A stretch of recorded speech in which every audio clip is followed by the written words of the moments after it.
Still Team Human with heart, empathy, and love. Hello, everyone. Welcome to Still Team Human. I am your host, Francesca DeMeglio. This is where we discuss how to keep people at the center of our work, even in the age of AI and other advanced technologies. This is where we elevate the human and understand how people can ensure the new world fits around their best interests.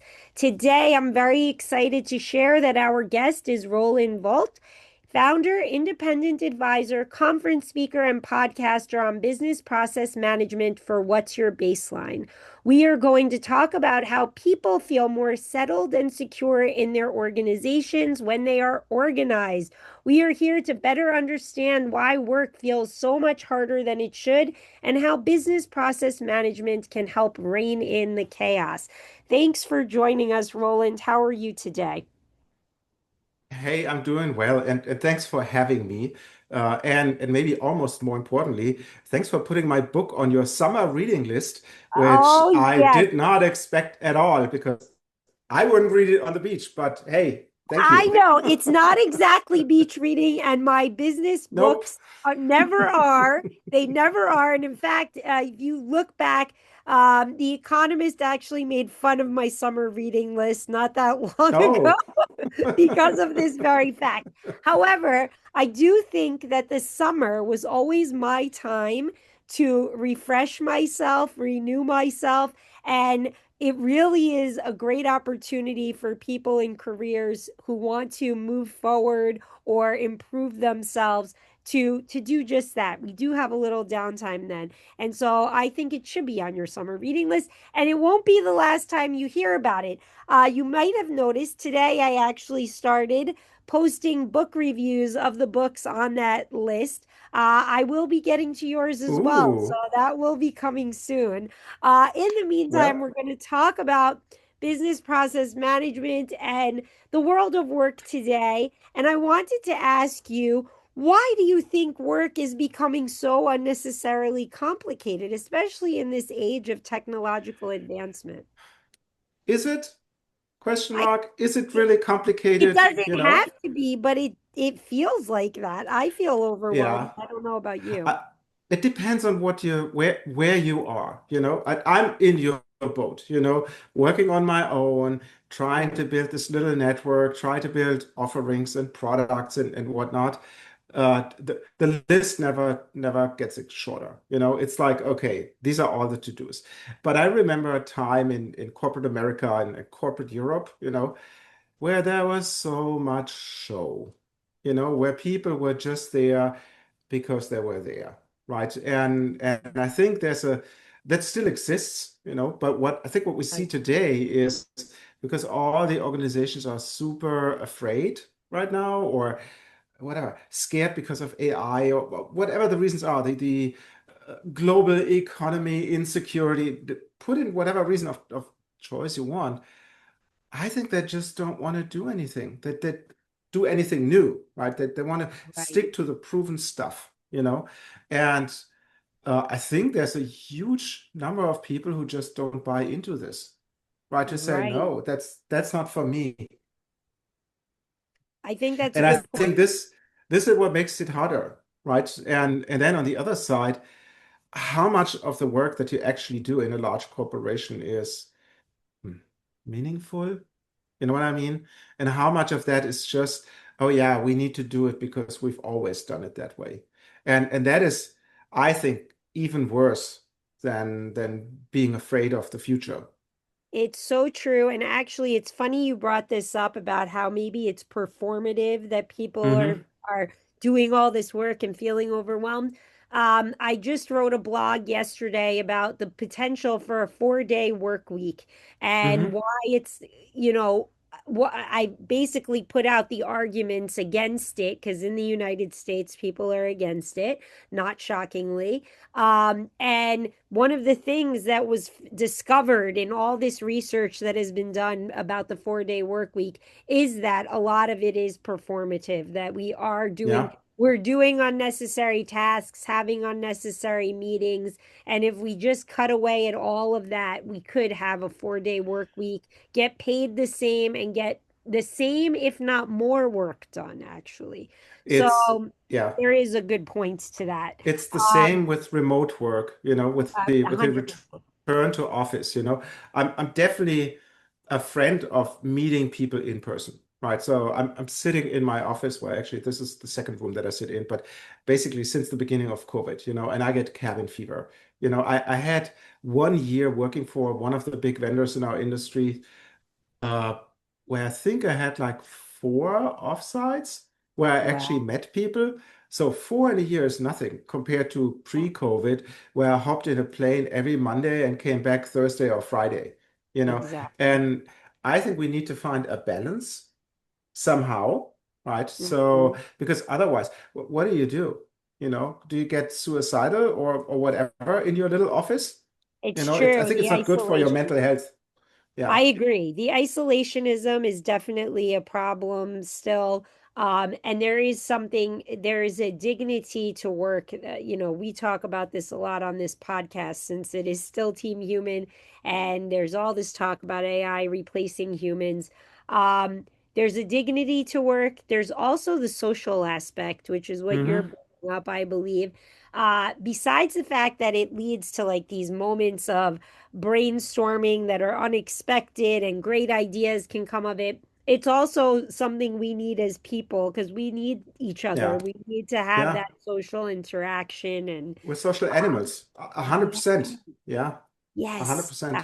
we definitely do. So, in all of this chaos that we have, whether it's performative chaos or real chaos, how can business process management, come in and help you get organized? Tell me a little bit about that. Maybe some people in our audience don't even truly know what business process management is, so you can share it with them. They Oh, can also pick up your book. Go so ahead. so yeah, if I start in the beginning there was light, and then God Right. created Adam, you know. No, so in all seriousness, business process management exists for, I think, since the Industrial Revolution, if you will, right? And it became very, very obvious when the conveyor belt in the Ford manufacturing was invented and all those things, where people had to think about, okay, how do we split work and distribute it over different people, over different crafts, in which sequence does that happen, and so on and so forth. And then there were different waves of this, Smith, Ford, all those beginning of how you do this. But then obviously you had the lean folks coming in, Lean Six Sigma folks who tried to optimize the little process in there. Or in the 90s, you had Porter and all those guys who said, no, you need to take the macro aspect, you need to change the value chain and rethink everything. And in between, then the big vendors came in, the SAPs and Oracles of the world who said, oh, we're going to give you best practices how to work with our software. So everybody was standardization. And then the pendulum swings again. And now it swings into that AI thing, Mhm. where I think it will not replace everybody, right? But just like in the Industrial Revolution, um, some jobs will become obsolete. The question is which ones? And I think nobody knows it by now. But what will stay is a process. Mhm. Organizations do things, right? And when you look at what organizations do, their processes, well, what is the next question? How well do we do this? Right. Why do we do this? What is the outcome of this process, right? So when we were speaking about performative and meaningless tasks, well, those are obviously answers or examples of answers where you couldn't find a meaningful yes answer to those questions. So I think going forward, just like in the past, you need people who think about that. You need people who uh, define and design those processes. You need people who look at what is there. And the typical example, because it's the most visual, is, for example, when you see a manufacturing customer, where you see all and I'm biased, my little son, who's 24, so he's not little anymore, and he's taller than his older brother. Always your Uh, baby. yeah, yeah, yeah. My little son learned at Volkswagen.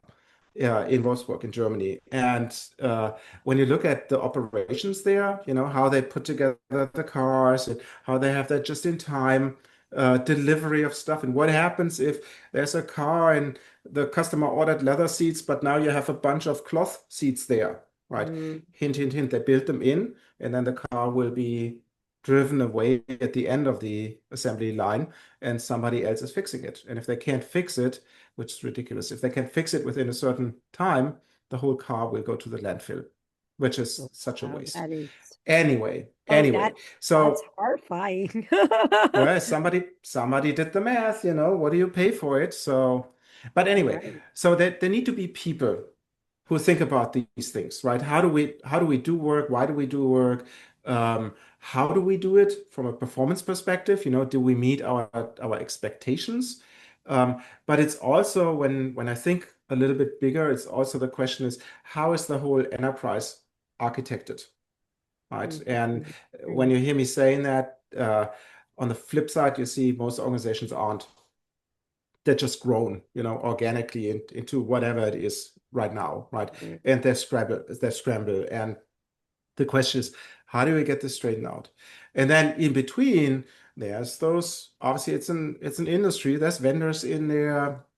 There's topics that come up and down. In the 90s, it was all lean production and lean Six Sigma stuff and whatnot. And a lot of people became really rich with this stuff. Yes. Then in the 2000s, it was, oh, yeah, we all need to standardize. I remember I was on a project for 5 years where we had at high times 400 process modelers for that organization to map out SAP projects. And we did SAP prototypes and all that stuff to see if our process worked. Then process mining came where somebody had the idea to say, oh, can we just take all those digital footprints and have the software create a process diagram, all those things. And now it's agentic automation and whatnot, So I think the need to come back to your question, the need Mhm. for somebody looking at work, identifying what's meaningful, identifying the why, identifying how this thing fits into the bigger picture, because at the end, you should have a clear view from your strategy. This is where we want to be through whatever process and compliance and your org structure to your IT and data and whatnot, right? So you should have the clear line of sight. Right. And unfortunately, in most organizations that I see, they don't have that, right? And that's why you see, then I hand it back to you. Then you see all those articles like MIT where they say, oh, 95% of AI projects didn't produce any ROI. Yeah, no wonder. If you don't know where your stuff is, the software doesn't know it by itself. You need to tell it what it needs to do. Yes, as we always used to say at my old job, at every single conference we ever held, garbage in, garbage out. So if Yeah. you only have bad details or bad processes, you're going to end up with that, even if you have an automation tool or, uh, Or when you yeah, when you automate stuff, um, if you just automate the existing process, you're just doing dumb stuff faster. Right. right, So you should take a step back and think about how your process looks and then redesign your process, right? And there's tools out there for design and simulation and measurement and all that type of stuff. Use those. And then when you have it done, quote unquote, on paper, so in software, um, then you go and you do the changes. It's like if you would construct a car or a house, what would you do? You would go to an engineer, or you would go to in R&D, or you would go to an architect, and they do those magic load bearing calculations that I have no clue right, how that's done.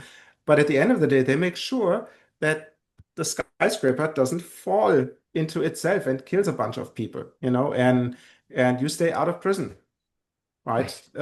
For that, which is the risk and compliance game that you see, right? So uh, you can transfer this stuff, and I don't understand why organizations today don't do this anymore, right, right? And right. it might be a cultural thing, here in America, it's more like, oh, we need to build something. Let's hop in our pickup truck and drive to the home improvement store, buy some 2x4s, nails and hammers, and we start hammering. right? Right. While in Europe, it's more a little bit like, oh no, no, let's take a step back and think about what we actually want. And from that perspective, it's obviously no big surprise that this type of software that I spoke about mostly comes from Europe, and Yes. yeah, whatever we do here. Yes, the culture, I think it's so fascinating about the cultural differences that you've pointed out. I have lived in Europe myself. I lived in Italy, which is not in some ways it's known for innovation, but centuries ago, not now, Yeah. not today. Um, although, the Agnellis, I guess that's not that far away, Ferrari and what. Hey, I just want to say, they just hired Johnny Ive to design the new Ferrari Luce, and Oh, yes. that did not resonate well with the Ferraristas, But yeah, Yes. so it's there, and your last name obviously gave it away. I know my first name too. They all pretty much Yes, give it that's away. true. That's true. Yeah, yeah. I kind of wear it on my sleeve. And I married someone. My parents are natives, and my husband is a native of Italy, and so, yeah. So I spent some time there. Very different culture. Hmm. We were talking previously in Italy, you mentioned the performative acts of the chaos that we're all overwhelmed. We have so much work. We have to work so many hours. That is a very American thing. In Southern Yeah. Italy, where we're from, not at all. Like they think we're crazy about all of this. And I feel like I've seen a lot more pushback on the AI there. Um, how is it with the AI and business process management in Europe? Like what are they saying about this? Are they pushing for more humans to be replaced? What is the Uh, thinking so there? it's kind of different. So that to come back to the cultural Sure, aspect, it's and I will not in not Italy. forget your question. For example, where I come from the fatherland, or in Yes. other words, from the shitty side of the Alps, where it rains and snows and all that stuff. Um, there's a different attitude. In America, it's like, oh, you sent the first email. Oh, you're the last person leaving the office. You Right. must be a good employee. Right. In Germany, it's the other way around.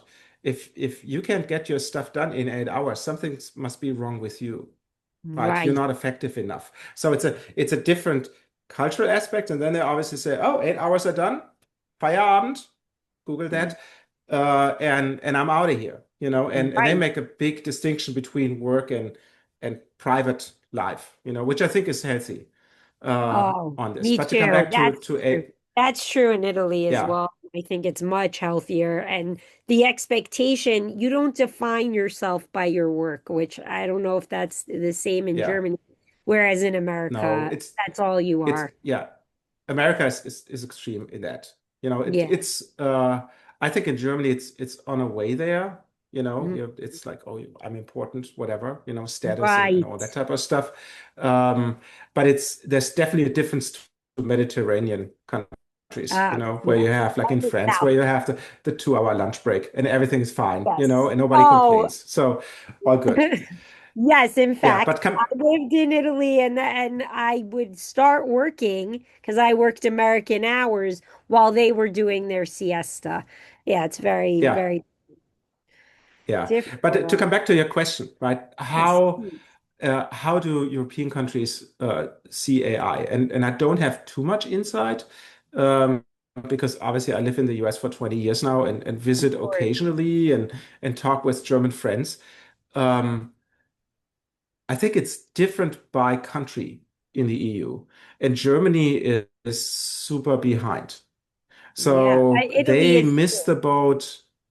Yeah, they missed the boat with the digitization 15 years ago, right? So they're struggling with that. And we always make fun that you must have a paper binder with the copies of the deleted originals, Oh my gosh. right? So it's like bureaucracy is horrible, right? Yes. Um, like I said before, my little son, he lived in Wolfsburg. He was not happy about that. My Yeah. older son, he now lives in Vienna, Austria, for a couple of years now, and Austria is the complete opposite.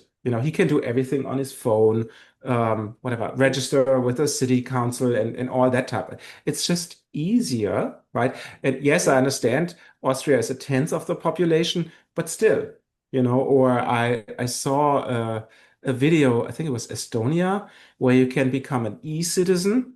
So you basically can found a company in Estonia from your phone without even having set foot in the country, right? And while Yes. in Germany, it takes like weeks and months and I don't know how many thousands of euros to get a piece of paper signed by or notarized by somebody. You can do that in a couple of hours online, right? So they built the infrastructure. So there's differences in the countries. I think that's what I want to say. A There's hundred this, percent. I mean, that's for yeah, everything. Also, we should yeah. say that the cultures are very different, and even if there is an EU, there's a big difference from country to country. It's a big opportunity. So now comes the American out of me, to say it's not Yeah. glass half full, half empty. I think it's a Yes. big opportunity. Just, dear EU, get your act together, right? Don't have Yeah. 27 different rules for corporations, right? Here in Yes. America, if you want to start your business, say in Florida, you can lend money from a bank in Idaho or Right. wherever, right? It's the Right. same rules, right? That doesn't work. If you want to start a company in Spain, you can get money from a bank in Poland, right? Mm-hmm. Because they're afraid of what happens if you go bankrupt and the bankruptcy laws are different. Yada, Right. yada, yada. So it's a big miss in policy and opportunity there. But to come back to your question, I want to be a good guest and answer your question. Yes. So I think it's the same interest in AI, like, oh, there's something new and it's so fast and they try to catch up. But maybe it's that bubble of people that I know that it's a very small bubble. Um, it's not widespread yet. But what they don't have is that degree of FOMO that we have here. I just read today, Ford hired back a couple of hundreds of engineers that they fired last year from their quality department, right? Because they thought, oh, AI they can do the quality inspections of our products and whatnot. And that obviously didn't work, right? So they Mm-hmm. hired them back, and they called them the gray beards. So obviously elderly people. And then I read, oh, it's there to train younger folks and train the technology. And I was just thinking like, wait, they intend to make the same mistake again? Haven't they learned Yeah. something? Sounds Right? like And it. obviously and obviously what the article also said was the quality numbers when they rehired those people, they trended into the right direction again. Mhm. I don't know. I don't know what's going on here. Yeah, well, it's interesting you say this. As you might remember, I covered a number of topics in my previous life, and Hmm. one of them was customer experience, and they've had the same reporting, a similar story. Klarna, this customer experience company, did the same thing, tried to replace Yeah. humans with AI. It went terribly wrong for them and now they're rehiring them. Um, in business process management, you mentioned earlier when you were answering the first question, uh, what role do you see humans having? What do you think they'll be doing? Will they just be overseeing the technology, the processes? What jobs do you think will be going away and which will be staying? Oh, that is a very good question. Um, if I could look into Roland's crystal ball, I right, know. I see a couple of trends. One is I think we're all past of AI will replace everyone, right? Mhm, So because that's not feasible. mhm, The second thing is right now we're living through the whole thing that we saw with the millennial tax, where you got cheap Uber rides and cheap food delivery and whatnot, and it just became more expensive. Now that the market is cleared and there's some winners in those markets. Uh, mhm. I'm pretty sure you read the book Enshittification by Cory Doctorow. If not, I highly recommend. I have Um, not. I will put that on my list. yeah, put that on your next summer reading list. He wrote Yes. another book since then, but yeah, anyway, so it's about how the platforms squeeze out the value, right? And I think we see the same with AI. Right now, I have a $20 a month Claude Pro subscription. I built a couple of apps with the help of Claude, which was really helpful. Um, but I don't think that this is the final price, that's somehow subsidized in some form or fashion. And I read that Uber, for example, burned through their annual budget for AI compute within the first 4 months of the year. Wow. Right? So I think it will become expensive, right? And Mhm. then I also read articles where they say, yeah, it's more expensive than having people doing the work.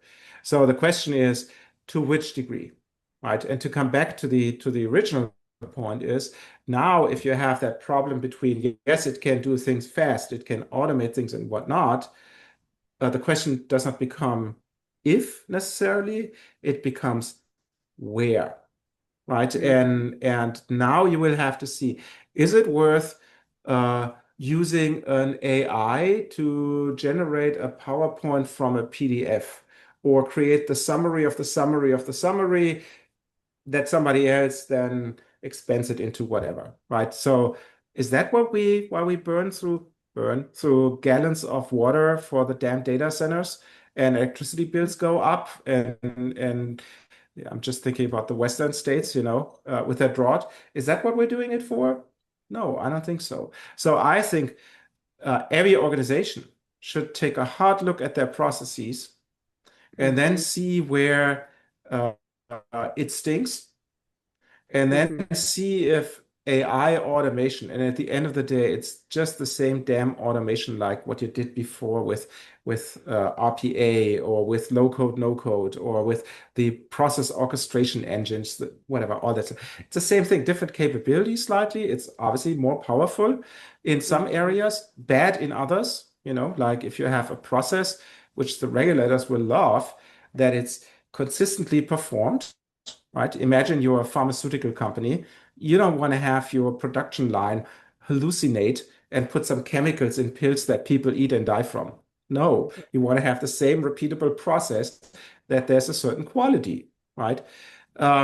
So they should take a step back and take a look at, okay, what is our process, which most companies can't answer in the level of detail that's needed. um, where do we need to improve? Which a lot of companies don't have any idea about what they should measure. They measure something, right? But is that the right thing? And then identify with tools like process simulation, with using tools like process mining to get the actual data in and what really happens, not what somebody thinks happens, and then come up with a plan and say, okay, this is the thing where I think we should deploy this automation technology. And that Mhm. could be AI or could be something else, depending on what it is. And That's I just don't see that in companies. I just don't. They're either struggling in some low maturity, like, oh yeah, I need to model my processes, or I need to model processes to appease our risk people, and they put a lot of effort in there, rightfully so, because consent orders and fines are not nice, especially when I think about banks. Um, but still, it's like, mm, why don't you do that? I don't Do understand. you think it's the trendiness, just like you're reading all these headlines about what technology all these companies are investing in and how automated it is, and maybe the idea that you could replace people and, improve the bottom line quick, something quick Yeah. and easy?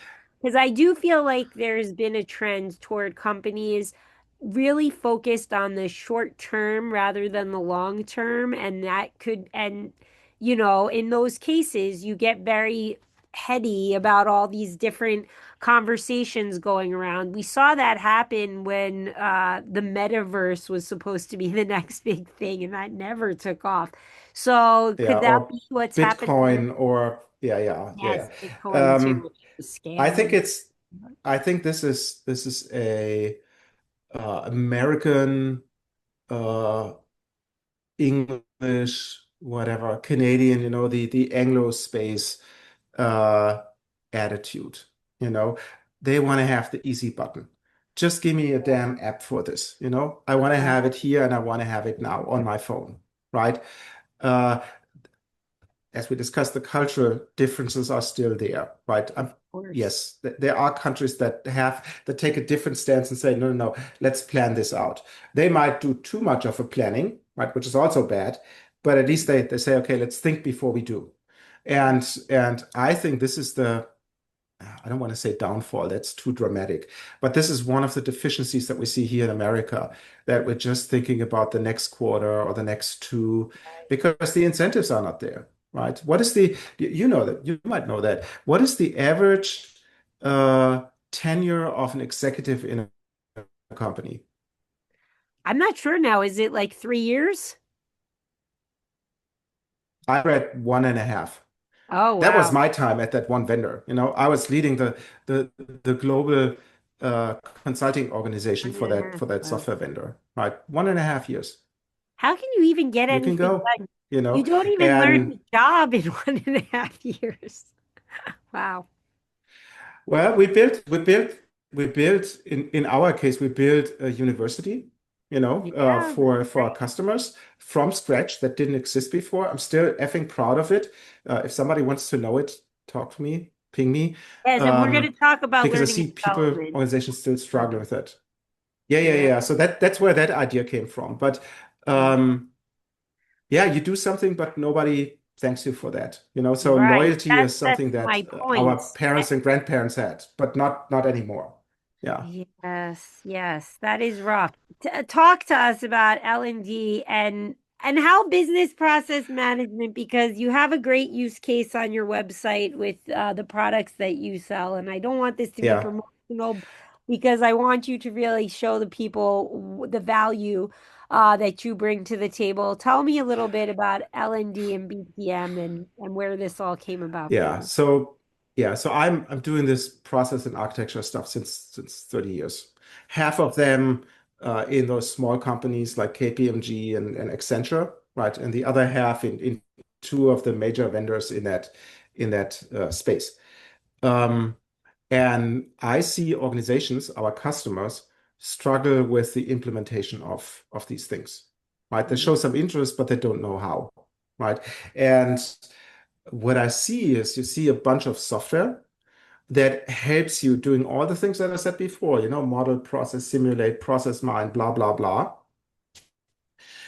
But there's no software around it where that helps the people doing that stuff, right? So they fall back to Excel, to Jira that nobody customizes for them. So you have like 30 fields to fill out that are not relevant for you and all that nonsense, right? Or they start building stuff in Notion and mm.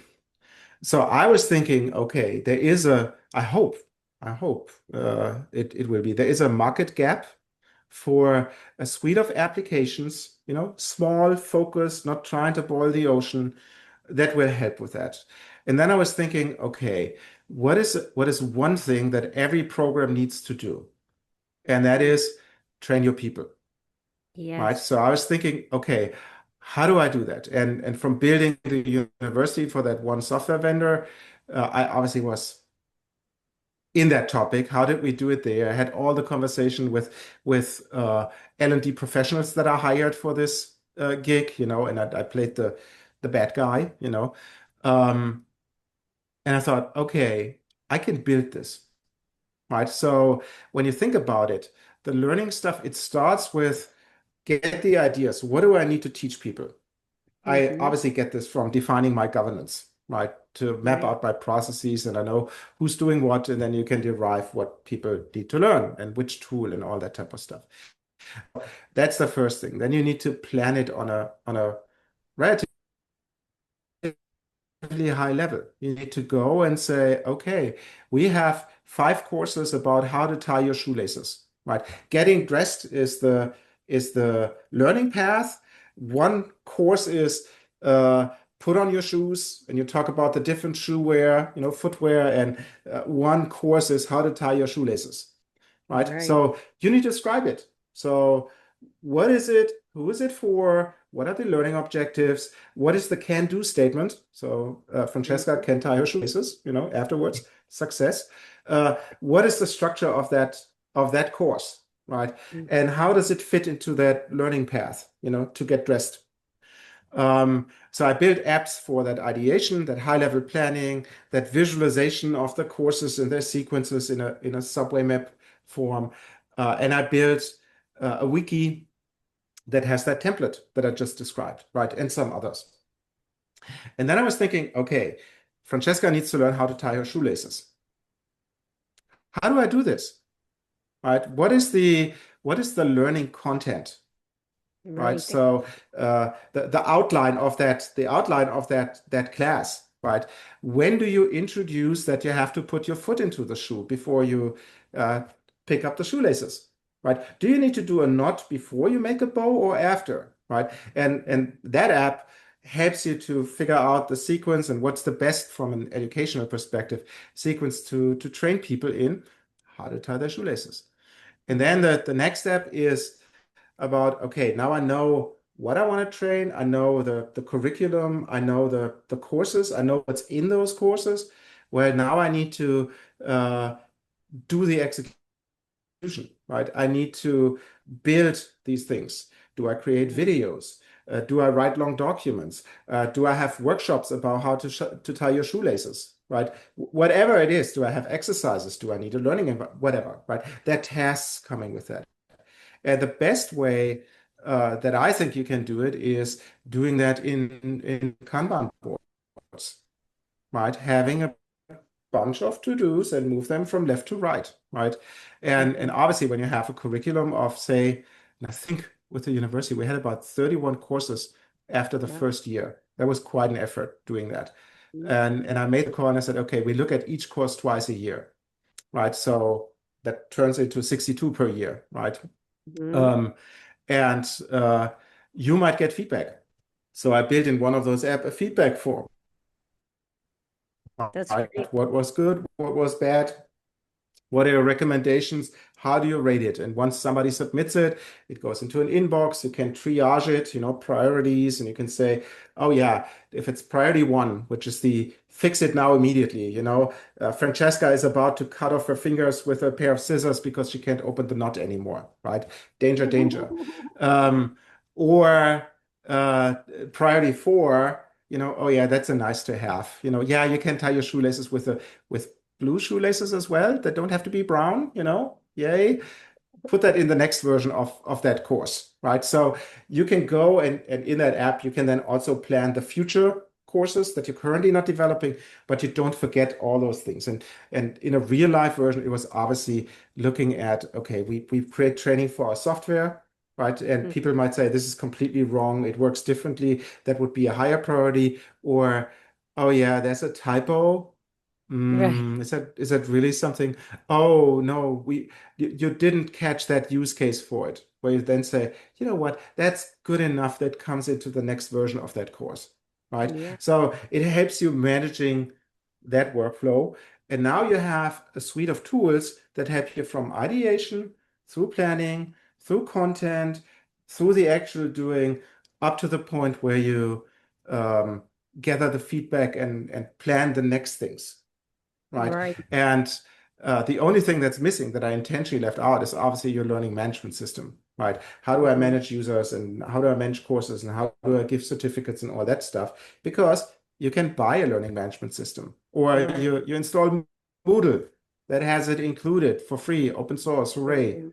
right? So it's the same idea that I have with those apps that they take a use case and then spin around the big tools like a learning management system in that case, or a BPM tool or a mining tool, Right. but then go and help with the stuff around it, if that makes sense. Right. Right. And Absolutely. then Should I'm say that thinking, yeah, we should just say that this is applicable to more than learning and development programs. You oh could use yeah, it for that's much the more than idea. that. I told you Yeah. before we started recording, I was very drawn to cadence, and these are things that could help an editorial calendar, staying on track with an editorial calendar Yeah. and things like that. So, it can be So applied the way to how, any yeah, the businesses. way how I've built it, all of those apps have templates Hmm. that you can export and import, or you can, they all have a project, so you can export a project and restore it. So the Right. idea is, and I'm building with what's your basing a little network of BPM experts, where I say, hey, why don't you take your stuff and you put it in that tool and you use that tool as the mechanism to whatever, sell your knowledge, right? Or build an accelerator that you use on your projects, these type of things. Right. Um, and it's intentionally built that way that people have the opportunity to do this. And right now, I've released the first batch of 6 apps. I've already done 2 more, and there will be a couple of more coming that will be released in Q3 after testing and fixing and all that type of stuff. You know the drill. Um, and then I will go into the content part and say, okay, what is, for example, when we spoke about the template for a course, what is it, who is it for, what's the learning objective, what's the can do, what's the structure, creating those templates. And then say, okay, hey, here's a template pack or a content pack. And you can buy that. You already have the app and you just plug it in and you got new capability. Right. And no subscriptions. We should stress that. No Yes, yes. subscription. Oh, yeah. You Yeah. you you're in one of my pet topics. I hate Yes. subscriptions. Who doesn't? I hate being a renter. Yeah.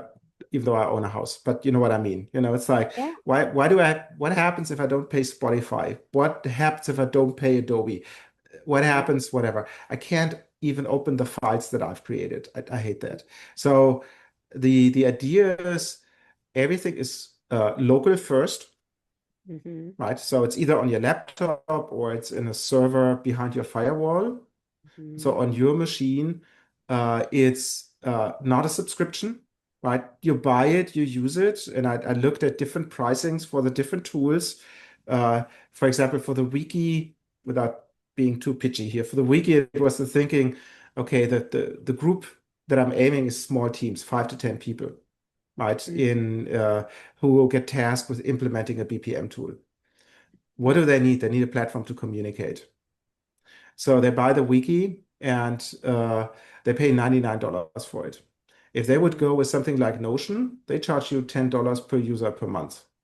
Mm-hmm. So you do the math. After a month or two, it's yours, right? And you Yeah. use it until eternity, right?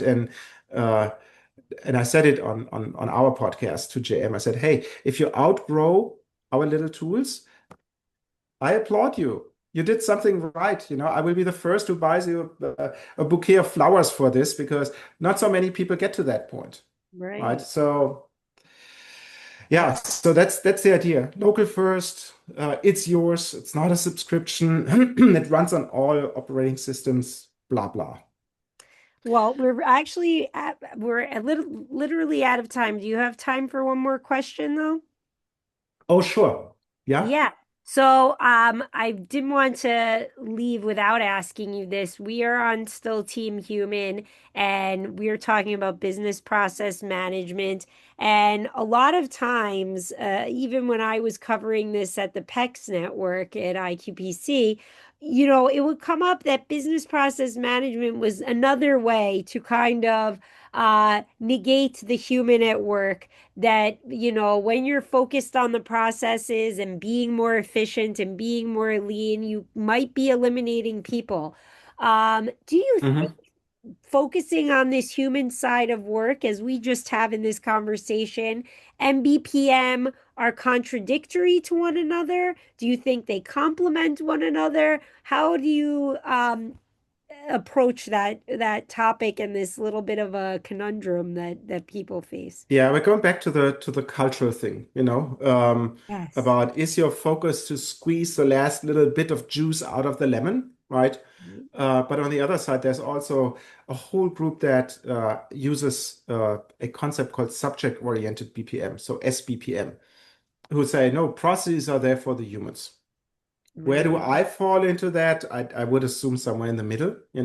Um, I think. Um, And it's still true with AI. I still think we got a ton of Dumbo jobs. And I'm fully aware Dumbo is a hardworking elephant, good-hearted, all Yeah. that stuff. But we have a lot of Dumbo jobs out there that easily can be automated, that easily can be eliminated, right? Right. And give the humans something meaningful to do, Hmm. right? And I always like to say it here in America, it's overdone. They split the process in so many small pieces that the average trained house pig can do it, except Hmm. of course flipping burgers at McDonald's. That's a different story. But you know, it's like, what do we teach our kids?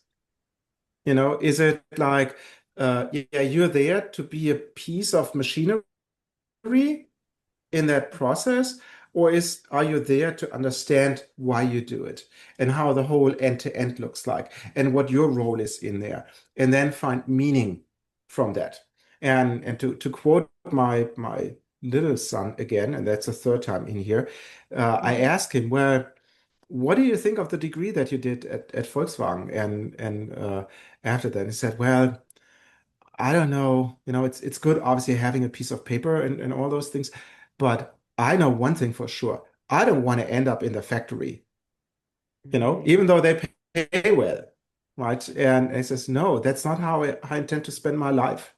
So now Right. he's aiming more for, he's now a student at George Mason here in Mhm. Fairfax, Virginia. Oh, yes, beautiful He's university. engineering, yeah, for engineering. And we Mhm. spoke yesterday. And he says, oh, maybe aeronautical engineering. And I said, what? Why flying when you did cars? And he's a car nut. And he said, Right. well, it's almost the same. I said, okay, you do you. But it's Right. like he learned something from those 3.5 years there, right? Mhm. To say, okay, I know what I don't want, right? Or it's like Thomas Edison, who didn't fail 10,000 times, who just figured out 10,000 ways that don't work, right? It's Right. a perspective thing, right?